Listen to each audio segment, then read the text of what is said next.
Welcome to In the Know with Steph and Joe. In the Know with Steph and Joe is all about small business development. These two entrepreneurs bring real-life experience, laughter, and, well, just a ton of knowledge on how to build your small business and make it thrive. After all, this is your creation. Now learn how to make it sing. In the Know with Steph and Joe airs Fridays at 3 p.m. right here on 216 The Net. Like, follow Steph's books and Restoration One of Cary, along with 216 The Net on Facebook, and subscribe to the 216 The Net YouTube channel.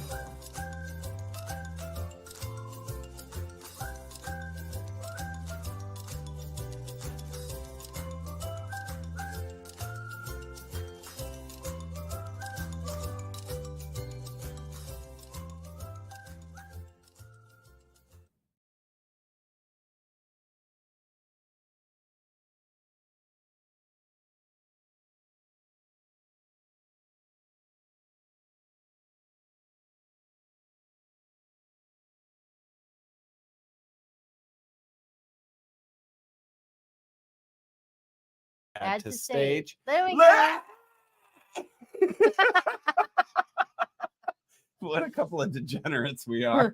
Everybody can always tell what shows I'm producing versus when Kent is here. I feel like it's always a hot mess for at least the first minute and a half. Few minutes, yeah. So, amen. yeah. What are we talking today? Yeah, so that worked. I can't wait. Today we are talking job swaps and cross training. So I know we only briefly covered some stuff in the green room about sorry, I gotta send a code. Okay. Ooh, the code. Yeah. We briefly discussed a little bit in the green room about how job swaps go, what the typical reason for them is, right? Right. Like, have you ever, so I guess probably the best one and the easiest one is when people use it as a tool to make themselves more valuable, and they're cross training and they're getting, they're cementing themselves into the company. Making themselves invaluable. Right. Is that something you feel can be done on any platform, any level, right? Did we figure it out? Well, we got it. I wanted to be able to see the comments in case anybody listening out there wanted to talk to us. Yeah. But yeah, okay, so focus. But so I've been in situations where, for example, when I was a single mom, I needed a minimum amount of hours in order to sustain my bills and my household and whatever, with being a one-woman show. Got it. So at the company I was working at In the Swim at the time, and so it's a big call center for swimming pool products and toys and whatever. So I got trained not only in the call center, the customer service department, the purchasing department, the accounting department, the warehouse, and the store. So if they were going to cut anybody loose and go home early, I could then see if a different department wanted to pick me up so then I could hit my amount of hours. Or there was times where sometimes they couldn't get, the teenagers and people to come in at 6 a.m. when the call center opened, but I would be there working in the accounting department. So I would technically be working in both departments for the first 2 hours of my day. So did you find that was beneficial in the sense of it gave you more hours, or? Well, yeah, I got a lot more hours, and I was also the first person in the company history at that time to ever work from 6 a.m. to 11:30 p.m. in one day. Because I needed hours, I needed money. It was the holiday season, it was holiday season, birthday season. What are you gonna do? You need to. Amen. Yeah. So, yep. I've done that before. So, there's things, every company I think I've ever worked for since I was 14, I've been cross-trained in multiple departments. I don't think I've ever been at a company where it's only been one department. Even when I worked fast food, I was trained in multiple sections. Okay, let's talk about the benefit of it, right? Like that's your drive. Mhm. Clearly you're pushing that, right? Well, I mean, I don't want to get sent home. Like I need. So you're pushing that. Yeah, like I You are need pushing. my Give me paycheck. hours. Give me. Yes. So I'm going to learn everything I can. So that way, if said dude shows up, late one day in the warehouse, and you go, I need to fill this order. It doesn't matter. You can run out there and do it. Right. I could jump up on the forklift, unload a truck. I could do whatever. I mean, well, I shouldn't say that because I'm not forklift certified, but but No, we didn't have OSHA, turn your ears off. I mean, now it doesn't matter, but yeah, that was a long time ago, and you don't work for that company right. anymore.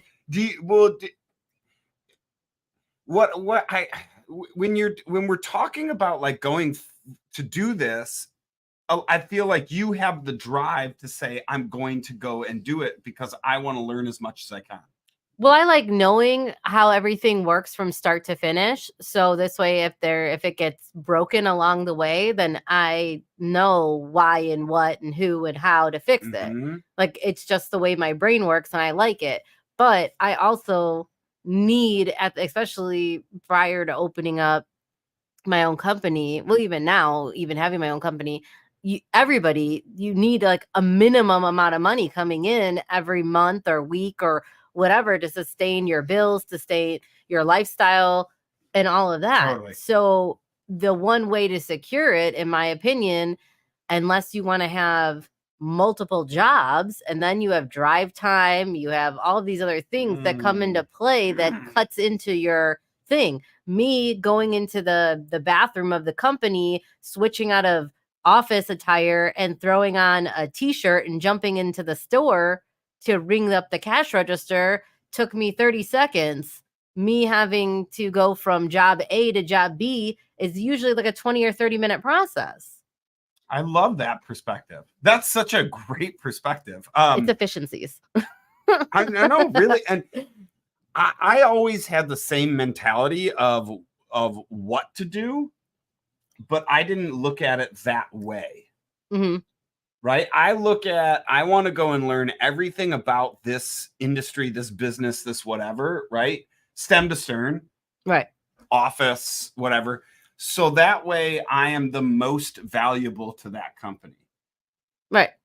And also like if someone goes down, like one of your coworkers, like somebody you actually I like, want to be the go-to. Right. And you want to pick up their shift or whatever, like you want to be the guy. I want to be the go-to no matter if it's right. me as a person or me as a company or me as a whatever. I want to be the go-to, right? And so if people come to me because I know all the different aspects of that business, God, but I never looked at it as, no, I really just want to make sure that I can go and get more dollar here, get another dollar, more dollar here, more dollar there. Right. Like I never, I guess I never looked at it as dollars. I looked at it as I want to be invaluable. Yeah. I mean, I was pretty invaluable because there was really only, I think, a few of us, like less than 5 of us in a company of over 100 employees that could jump from department to department like that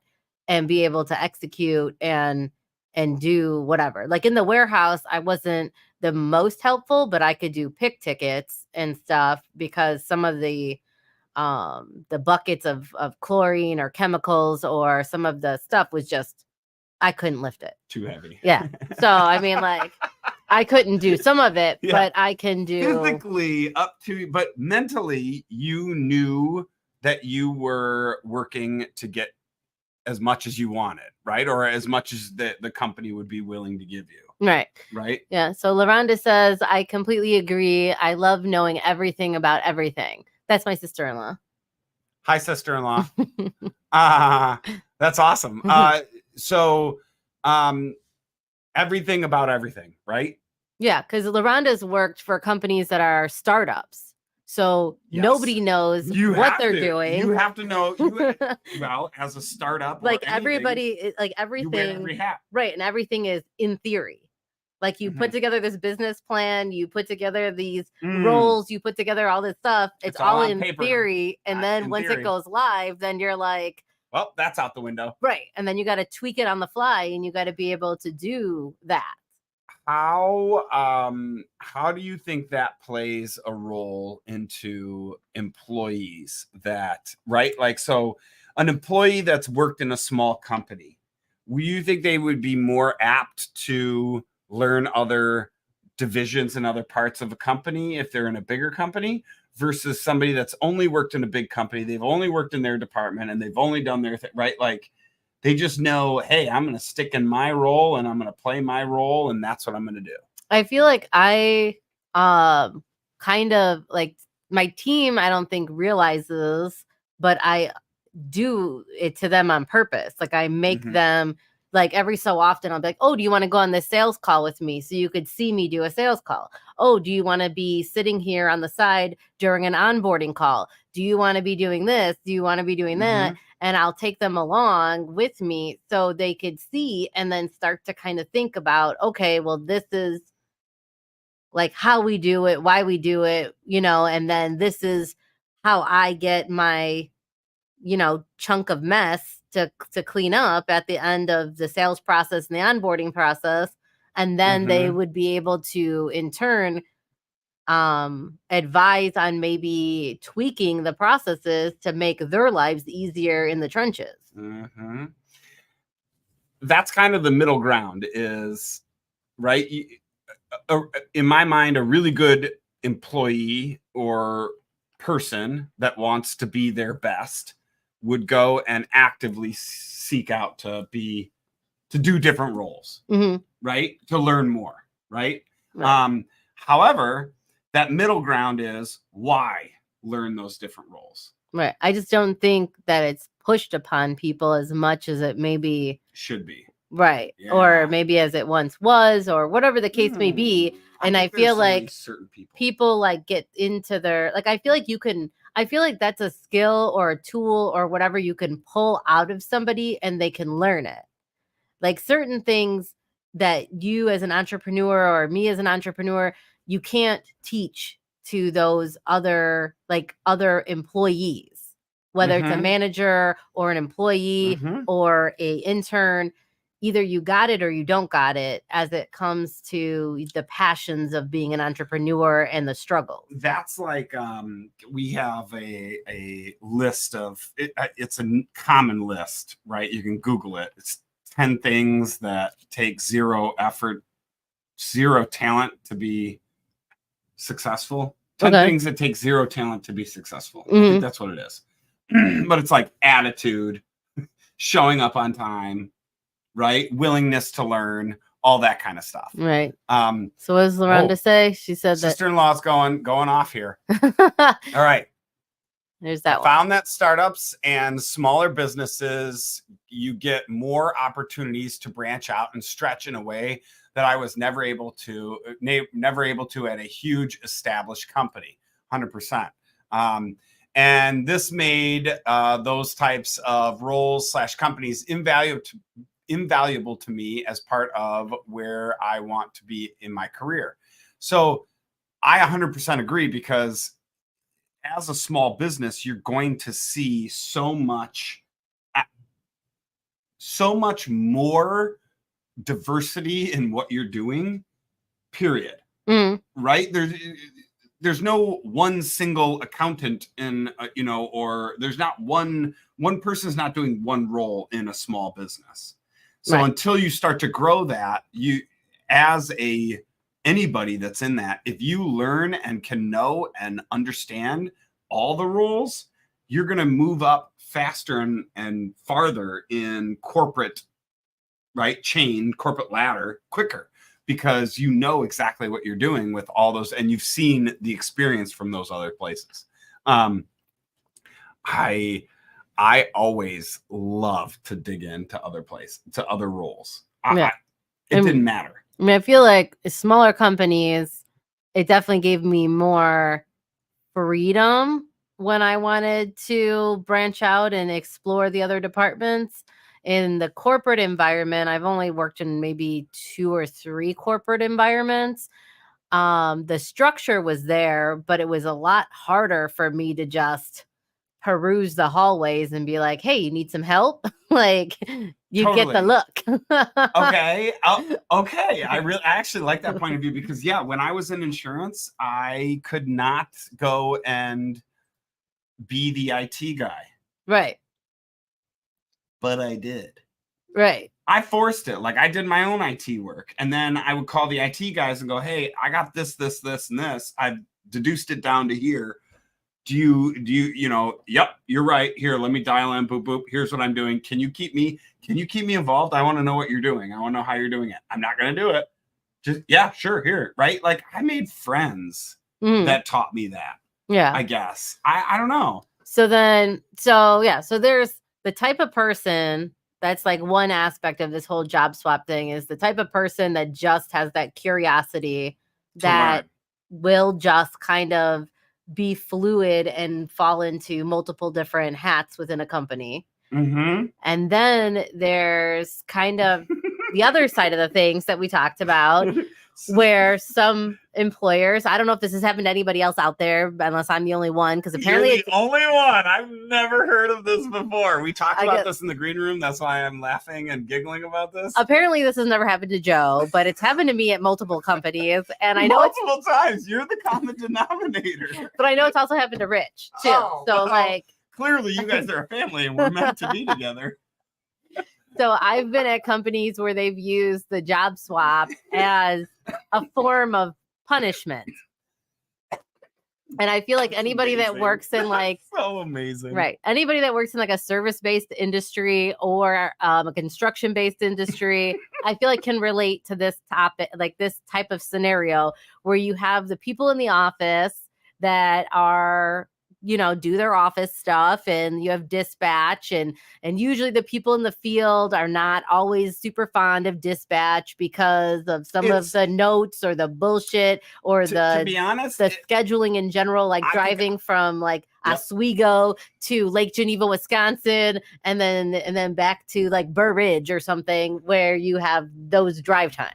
I can tell you that it is a simple service or field, right? Boots on the ground, your service workers versus your office workers, whether it be admin, sales, whatever. Right. It's literally service versus, I say service versus sales, because that's usually the argument in every corporation. Right.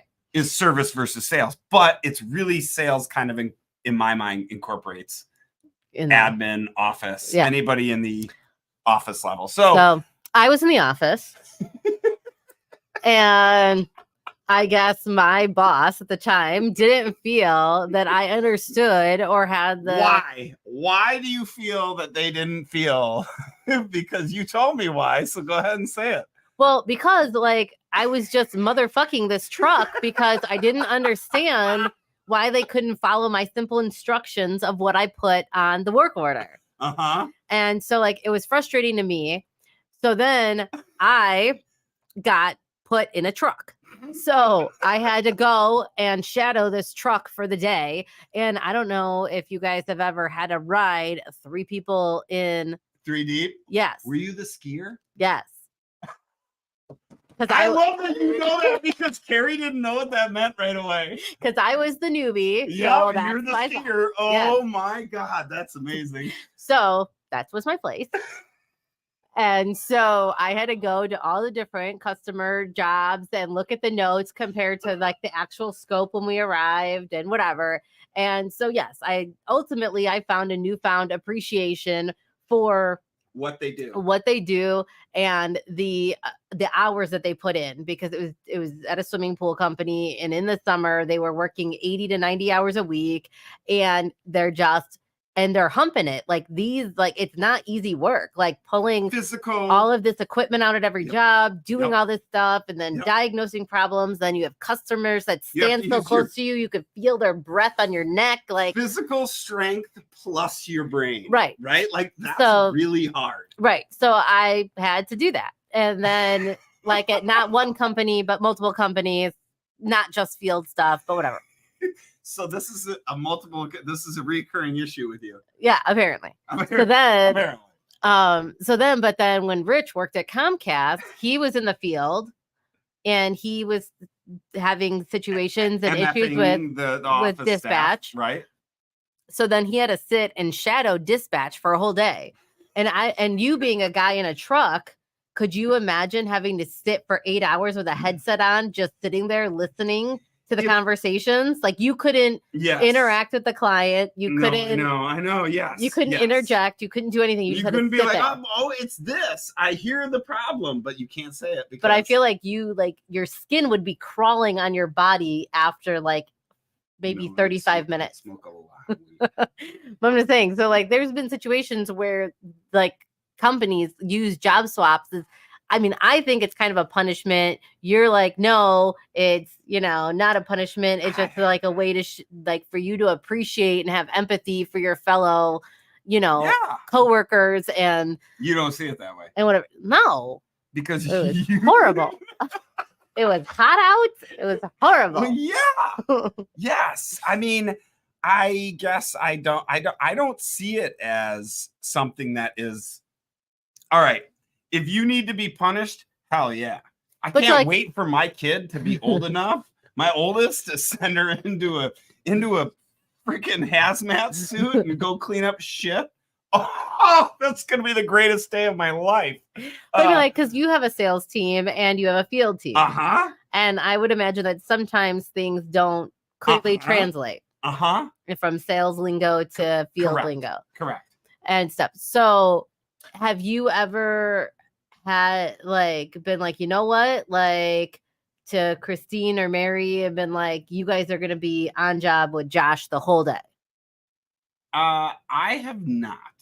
Because have you gotten to like a point to maybe, or no, because they always seem to work it out just fine amongst themselves? Yep. Well, we try to communicate as best as possible. So it's not like it's, I'll say this. Christine has been on jobs. Right. Well, yeah, I know. Yeah. So I guess that. Yeah. So I'm not, Mary physically can't actually be on jobs. Right. Right. So there's certain restrictions I have with that but no, Christine's been on jobs. She knows the hard work they do. Right. But I mean, like even like Carrie, who handles all the phones and scheduling and stuff. Carrie's been on jobs. Yeah, so, no, we want our employees to get onto jobs if they're an office human, but we don't have many office quote unquote humans, right? Most of our humans are in the field and we keep them busy. We try to keep that communication from sales to service is really open. So I haven't had to send. Oh, hang on. We have sent our humans from the field into sales. We make them dress up sometimes and do the ribbon cuttings or whatever. Or the open houses. Well, I mean, like I bring my staff to the ribbon cuttings and stuff and whatever. But yeah. I make sure they get out and actually interact. I don't know. We make sure they do they're well-rounded humans. What does sister-in-law have to say? She said it definitely can be challenging to stay in your lane when you've got the abilities in multiple places. Mm-hmm. My take is as long as you're able to complete your own job without a decrease in quality or timeliness, then to quote one of my favorite cartoons. Oh yeah, that was a good movie. See a need, fill a need.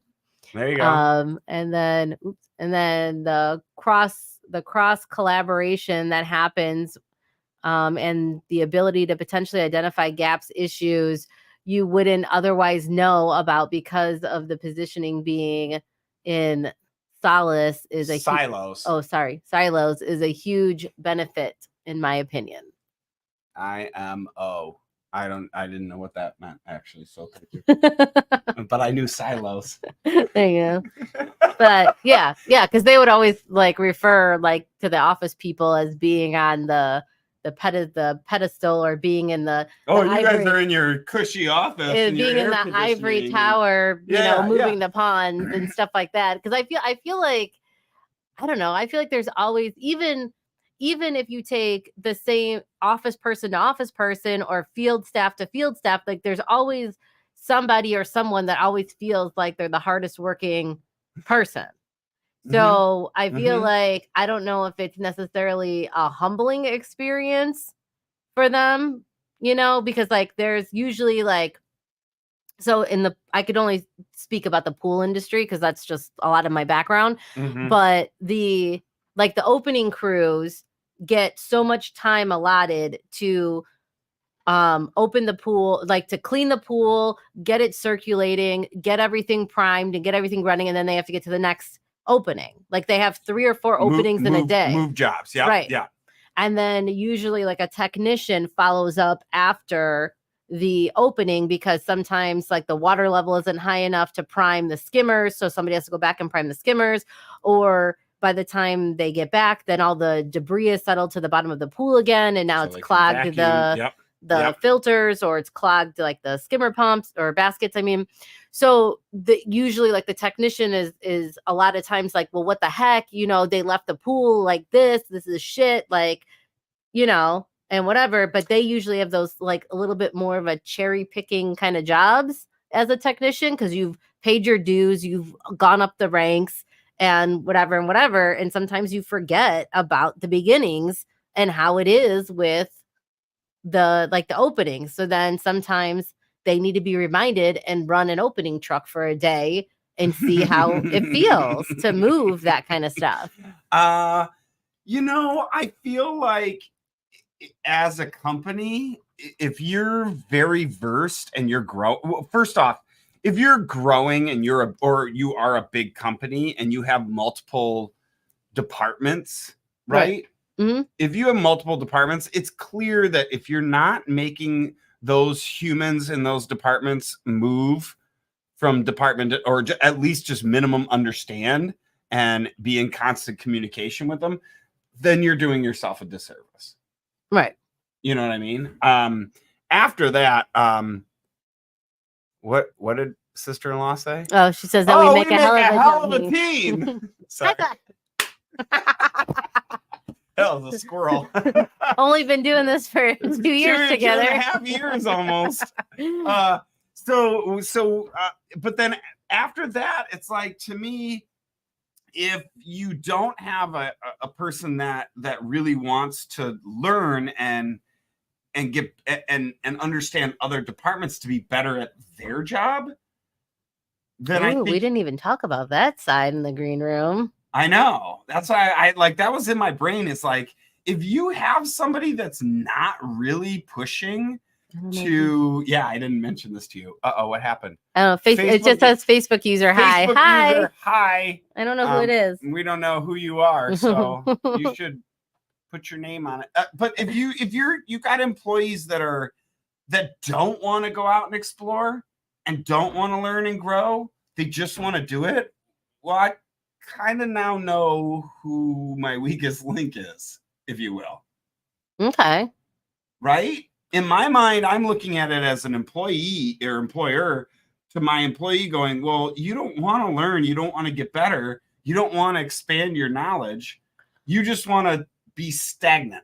I don't know. It's like, that's like a tough call, because like from working in bigger companies that are like doing, over 50 mil a year, and they have specialized departments, within their office. Their office breaks out into maybe like 4 or 5 departments with 2 or 3 people in each department. True silos as right. Like they just don't typically. I mean, I was the only person in the accounting department that was willing to venture into stuff, but I don't know if it was because of my age, and I technically didn't get hired in at the accounting department. I got hired in at the call center level.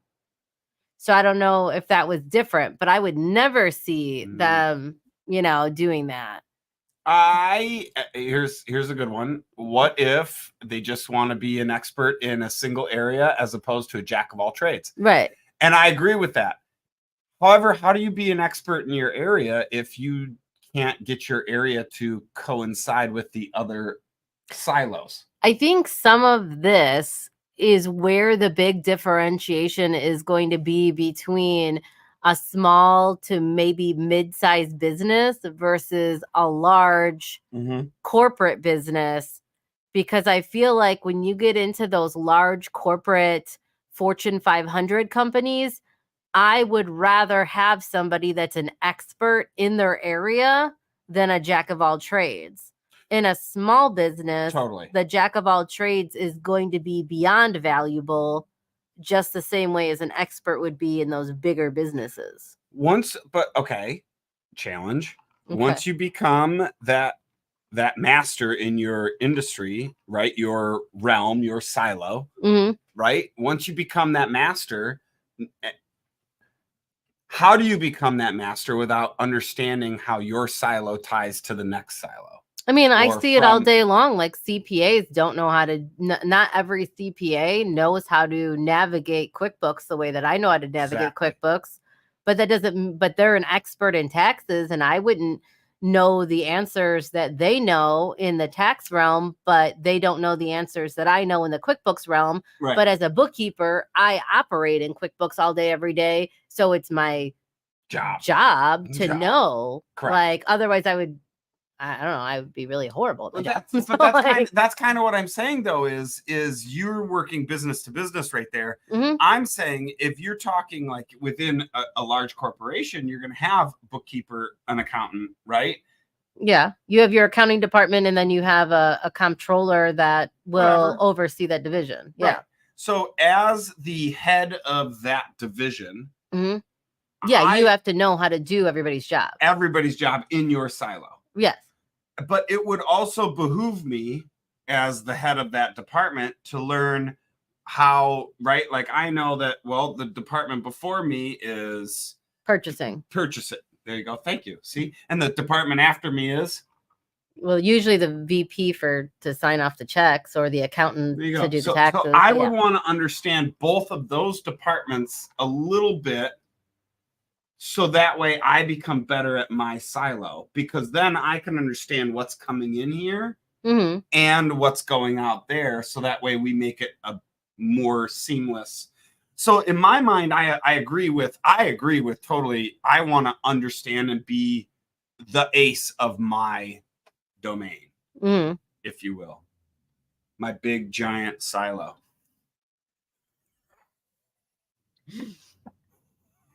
So, but yeah, so sorry. I feel like squirrel. You have to, yes, I feel like this whole thing can spiderweb into so many different components, and it's so difficult in this topic to actually pick a side of the fence and stay on that side of the fence, because you can see value in both ways, in both realms. And then as like from being an employee and doing it and executing it that way, and then also being an employer that's trying to do that and execute it with your team, like it just is all kind of, well, it comes full circle. But I feel like it comes full circle to people like us or some of our listeners, because that's how they execute in their life at their employers, or yeah. But if somebody, just worked in one specific field and just stayed in their lane their whole entire working career, I don't know if they would have that level of curiosity for the other departments that funnel into theirs. Okay. I get that. Because there would just be, if I'm excellent at my job, then there would be the expectation that the other manager in that other department is an expert and amazing at their job. And so if we're operating on the same level, then let's just giddy up and we don't really have to talk. But okay. But there's always got to be communication between departments. Well, yeah, but I'm just saying, like, I shouldn't have to tell you how to do your job, just like you shouldn't have to tell me how to do my job. It's not me. All right. It's not me telling you how to do your job or your recommendation. It would more. God. Jeez. Clearly, you need to go to other departments again. I don't like when people give me recommendations. Yeah, exactly what I'm saying. So here's more what I was thinking was like, hey, if you could do, hey, if we could, I receive your job, your, service into the accounts receivable, and I get this invoice, and now I'm a bookkeeper and I got to deal with it. Right. Well, I think like for a field person to understand how, like, if there's missed billings or over billings or under billings and how that impacts things in the other department, that, like, I get all of that, and I get how that all communicates, and I don't disagree with any of it. I feel like this is like a kind of one of those, just like I said, one of those weird topics where I think that you and I will both keep volleying on each side of the fence to play devil's advocate on whatever it doesn't matter. Whatever the thing is. It's just one of those things where somebody says one thing, we're gonna go, well, what about this? Right. Like, I feel like it's literally just one of those weird topics where neither one of us are taking a hard stand. Like, because usually one of us will take a hard stand in something. And then the other one has to either try and persuade or something. It's just this particular topic, I feel like it just spider webs, and there's so much value in having an employee that's willing to learn and wanting to learn and whatever. But I also think it affects your office or your company culture when you have people that aren't willing to not necessarily learn the whole thing, but just explore and acknowledge. Agreed. In my mind, there's completely shut off, and then there is, right, the whole 0 to 100, right?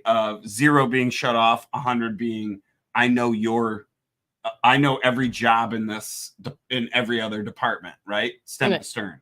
And that's not to say that somebody can't go out and actually learn it. Some people are incredible learners and can go out and really actually be a master in all the positions, right? There are some people out there that are phenoms like that, right? But my point would be, I agree with you. There's that, you could put in 20%, 30% to learn outside of your realm. What happens if someone goes down? Like, so let's say what happens when Carrie is not able to man the phones for the day? Oh my God. You know how many times Carrie says this? She goes, if I die, this company's going to hell. Because I mean, it's all going to hell. Like, what happens if anybody else cross-trained to answer the phones? We are, yes. We are very big on cross-training. Okay. We're extremely big on that. So we actually have 3 humans that answer the phone, whose phone rings on a normal basis. So all 3 of them, the phone rings, all 3 of their phones ring. Whoever picks it up first gets it. Okay. It's usually Carrie. During the day, it's normally Carrie. She's at her desk. She's there, right? She's not in a whatever. So it's normally Carrie. Right. Because I feel like in a small business environment, if somebody goes down for the day, it's huge. It's like catastrophically huge sometimes, depending on who the person is and the role they play within the company. But I feel like when it's in like a bigger company, like for example, like my mom works for a huge company. And if she didn't come in one day, everything still operates and functions like normal. Like, maybe some people have a little bit of extra work to do. It might be a little more overtime, but the end user doesn't feel the brunt of any of it. No idea. Right. Your mom was gone. Right. Correct. So it's like, but if I'm down a person for the day, I feel like my clients feel it. Yes. Really? I feel like, because there's only so much I can pick up. There's only so much that the other employees can pick up when they already have full workloads for the day as well. So depending on the day of the week and the deliverable and et cetera, like, I mean, because I know that some of our key clients felt it when Melanie was in when she was traveling for family. Like, I know that some of our clients were waiting and excited for her to return.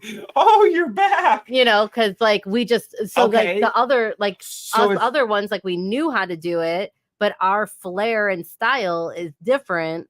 than hers, and they were used to that type of treatment and deliverable and expectation and this and that, and then now they're getting somebody else's personality.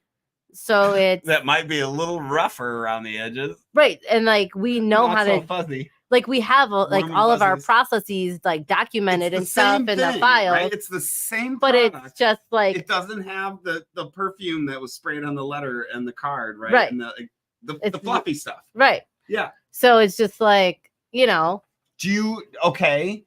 So is that a red flag to you? no, because I will never be that warm and fuzzy I'm not saying person. you need to be. But I'm just saying I know would you're not never gonna be. I'm just asking you, is that a red flag in the sense of like it makes me nervous if if she left, it Exactly. makes me nervous exactly to be able to exactly. take those that book of business that she handles to then move it to another person. Mhm. And if that other person Does not isn't put the like the butterflies same, and lipstick kisses on the... right. Just like there's clients that now like would rather talk to Valerie than talk to me because they just have that rapport. Mm-hmm. I mean, like for me, I love it. That's what but, I'm asking. Well, I understand that. I understand. As an employer, you love that. However, is that a red flag as an employer? I don't know, because it's one of those like weird. It's one of those weird things in our industry that when you are working with a bookkeeper or an accountant and somebody that's just so intimately involved in like the financials of your company, which is, such a sensitive topic for most people, because a lot of people don't like to talk about money. And then a lot of people that are business owners don't like to be told what to do. Because Yes. you obviously became your own boss because you were unmanageable. I don't want anybody to tell me anything. Right. Yeah. So it's unmanageable is rough words. But I'd rather somebody say you don't like fucking anybody to tell you what to do. Yes, unmanageable is different. But so it's just those like situations and things where it's like you have to like your bookkeeper. So if you don't like some people, like if you like me, but then you don't like my employee, or you like my employee, but you don't like me. Not necessarily that you don't like the deliverable, because the deliverable is going to be the same no matter what, because we do the same process, the same coding, the same everything. It's just the way we verbalize it to you. And some people need to be handled with those kit gloves. And I'm not your girl for that. But I tell everybody that in the sales process. I'm not your girl, but I got a girl.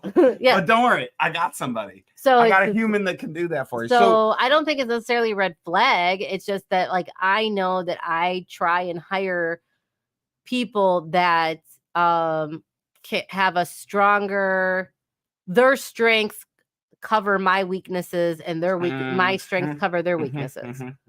So like you're paying attention to what you don't do. Yeah. And therefore, next time you hire somebody, no matter what, you're looking for things that are not you. So that way. Yeah, in some aspects, yeah, for sure. Like that. So it's just, but yeah. But I feel like, I don't know, because after going to the QuickBooks conference and somebody brought this topic up about the job swapping and how they do it, because we were actually talking about concession plans. And concession, or not concession, succession plans. Succession. So like your exit strategies and all of these kind of things. How are you going to get out of the work? How are you going to stop doing the work and start being the owner? Right. So like you have that whole aspect of things. You have like when you're ready to retire, you have like if you're growing and you're developing new roles within the company, who's trained up enough to take that role on, who needs to shadow you as the owner to then take in like a different type of role. And so it was like a whole big, really like interesting, like it really just like it's spiderwebbed into like all these different things. And one of the guys there in the class said that he does job swaps at least twice a month, where he takes people and he'll swap their client portfolios, or he'll swap like his admins with his like staff accountants, or just for the day. And then obviously everybody is looking over the work, and the clients are probably none the wiser that this internally is going on. But he does that just so everybody kind of not only understands, but so they just have an appreciation for each other and the skill sets, or even on the whole other side of it, that somebody that's maybe like at an admin level that wants to become a staff accountant understands what it takes to get to that next level. Then if you, well, not only that, but like you could, I mean, I would, the only reason I ever thought to do it was, well, maybe I want to do that job. Right. Right. Like I'm never satisfied in the sense of like, hey, that looks fun. Yeah. I mean, I'm always just curious and just want to see. Yeah. Oh, let me go check that out. Right. So I just literally want to see what you do. Right. And I like that because, yeah, it literally is a succession plan. If you're going to run the said department, you got to know every single aspect of that department. Right. Right. How often do you hear of people doing that outside of like, you know, your work? I mean, like, this isn't really like a topic that I've ever really talked about with other business owners. And it's never really been like, I've never really talked about this at mixers. I've never really even talked about it with some of my clients, but after being in that classroom and then sending the message to you about the show topic, and I'm thinking about it, and I'm like, well, that's really smart. And then I'm like, well, shit, I already do some of that within my company, just being the person that I am. Totally. So it's like, but then I'm like, I wonder if everybody else does it, and it's so much easier for us to reach such a broad audience. I love this platform. And and just like out of curiosity, like if there's any, you know, managers listening or any other business owners listening, is this something that you guys have implemented within your company where you kind of cross-train people or job swap people? Do you find it to be a useful tool? Just, you know, out there in the audience, if you guys reach out, have to us, any, shoot us an email, you know, have anything. Do we actually have an email? No, I don't think know with Steph and Joe at. I don't think we have an email. I think they just emailed Kent at 216thenet.com. Kent at 216thenet.com. Just email him with your response. Or no, it's at gmail.com. Oh, we were so not prepared. But so it's just, you know, like out of curiosity, like I don't know how many other people do that and do the cross training and do that. And if it's something that they wait, like, do you wait for somebody to come to you and ask you, or is it just something that's just part of your company and it's just what we do and how we do it? So there's no waiting, because I feel like if you wait for those people to come across and then they ask, like, I feel I'll be honest, we have nothing, because, okay, that's to say that we have a protocol for hiring people and making sure that they get trained well, right? Right, because we do. So we actually do on the operations side where our guys go through the work, right? So we actually have a pretty robust training setup, job progression, whatever, career progression, whatever you want to call it. So we have that kind of set up. The sales side, we don't. I'm working on that now, but integration of sales going to it really, to me, is only sales. In my mind, it's only sales needs to go to the operations side. Okay. Our operations people don't care. If they're getting jobs, they don't care. Oh, you're sending me a job? Great. I got work. I got hours. Right. Yeah. I got hours.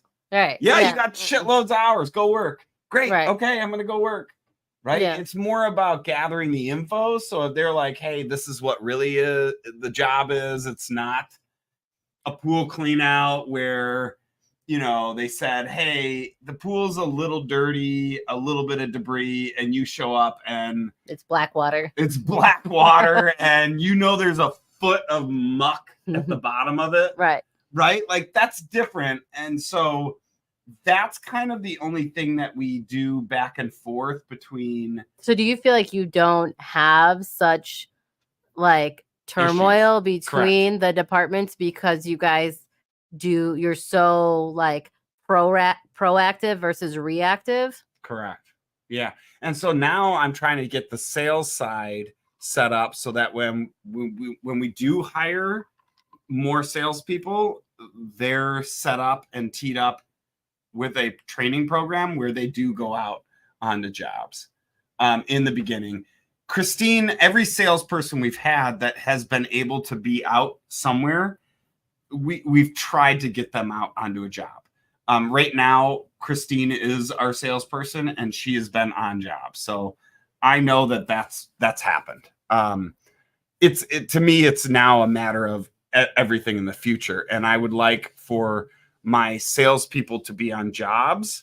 My work crew does talk to humans and is very good at sales. Right.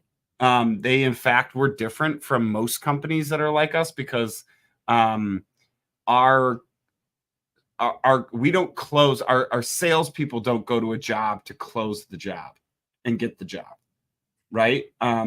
It's my actual crew, my service crew that's out there that does the closing of the job, quote unquote, if you will. So they are salespeople in themselves.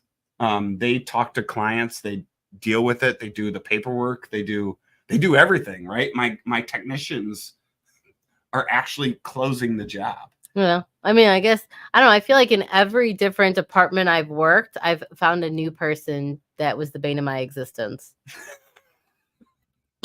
Like, I feel like when I was like in the office and dispatch and scheduling, you're always gonna it was have like that, though. the field people. Then I know you're always gonna have that. Then though. when I was a project manager in construction, it was the salespeople. And then like like I feel like it was just, but then I feel like I don't know, maybe it was maybe you're the common denominator. I don't know if I was the common denominator because all of it, like most of it happened at one singular company. So I feel like the owners just didn't implement and have proper processes in place, and they didn't, you don't have a way like, so for example, like how do you handle when there's like a big disconnect and conflict between departments? That would be when you do the job swap. Like that would be when you're like, all right, sales department, you're going to do work, and work department, you're going to do sales. But if you've gotten that far and that disconnected, to me, yeah, you need something drastic to change it. But other than that, like, yeah, I mean, because like, you know, like my team is a little bit more introverted than I am.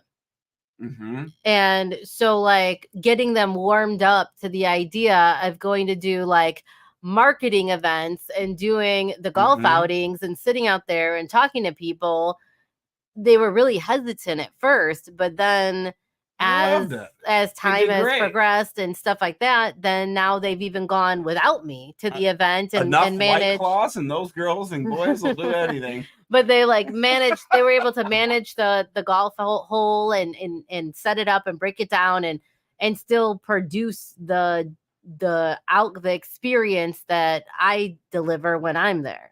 And to me, is that something that is just practice? Do most people, do you think, feel like they can't do?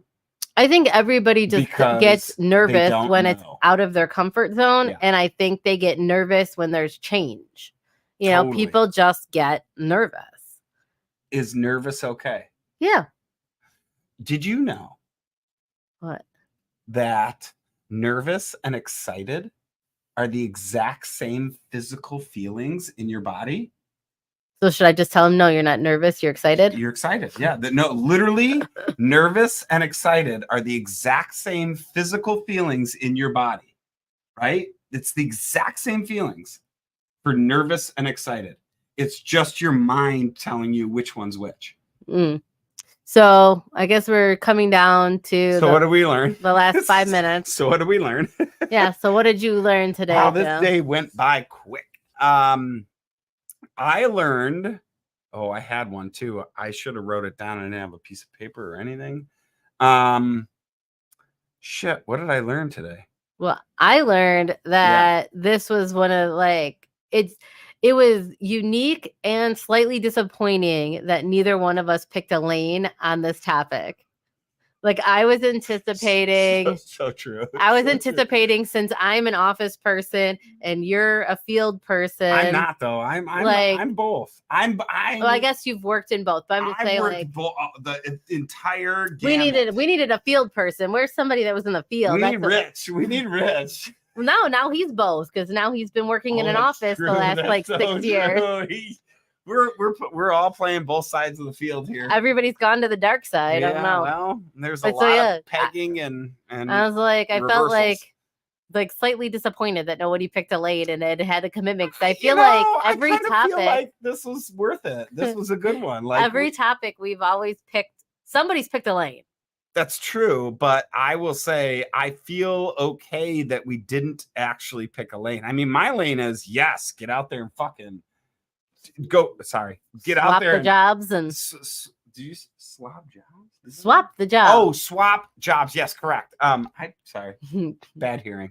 I feel that everybody should be out there, and if you're not doing it or you're being forced to do it, then you need to reassess who you are.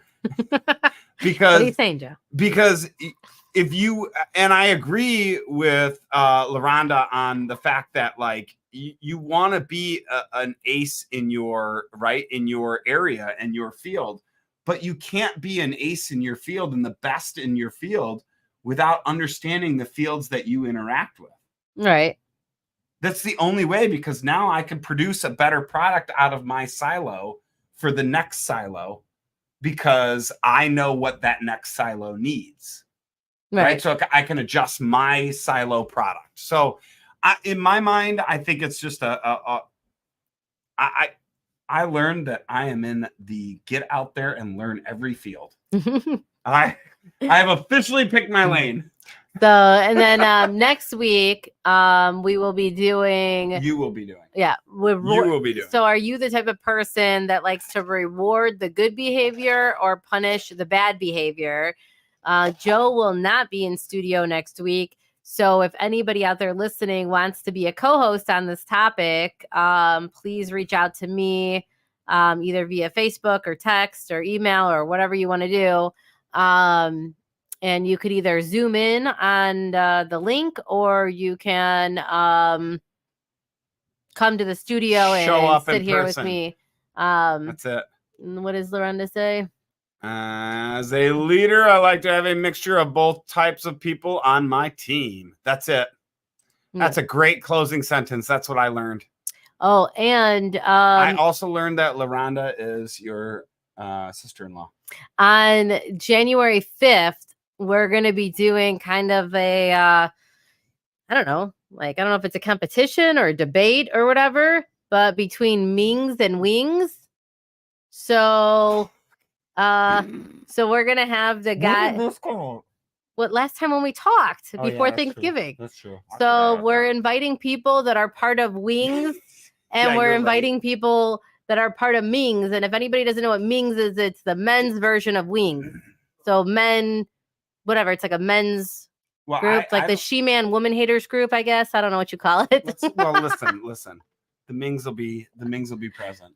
So we're looking to see the differences between the networking groups that are, I guess, sex specific. Sweet. Can I be a Ming? Yeah.